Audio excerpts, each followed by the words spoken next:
Hey folks, remember that de rigueur chant from the left that kicked in on election night 2016, namely, love trumps hate?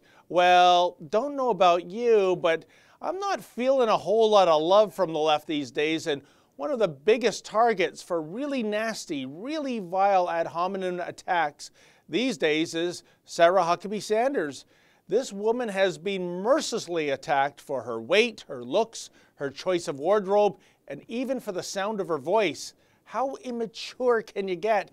And the latest troll to toss a rock at Sarah was Jim Carrey, who even attacked her Christianity. Amazing. Joining me now with more on the ongoing biker gang beatdown on Sarah Huckabee Sanders is our LA-based rebel, Amanda Head. Welcome again to Rebel Roundup, Amanda.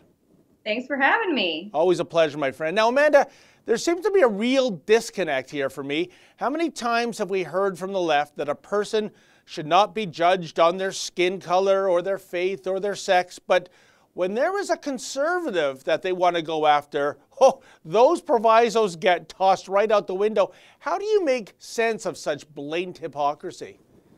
Well, I think making sense of it, I think that possibility has gone out the window and did a long time ago.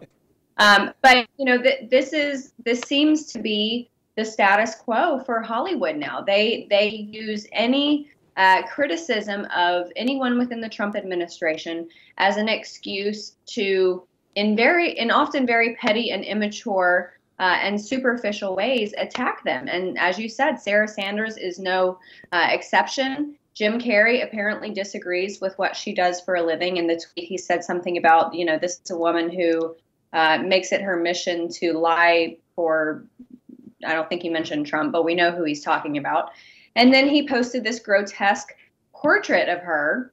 And I made a comment about this on social media, and someone countered that the reason that he made such a grotesque portrayal of her is because he disagrees with her and what she does. And if that's the case, that's fine. I disagreed with a lot of things that President Obama and his administration did.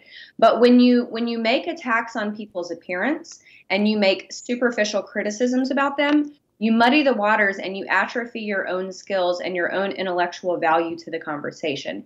And they don't seem to get that, and they don't seem to care. So at this point, their intellectual contribution to any conversation is pretty much moot at this point. Hey, that was an excerpt from my show, Rebel Roundup, where we discuss the week's top stories with your favorite rebels. To see my show and more, sign up to become a premium member today.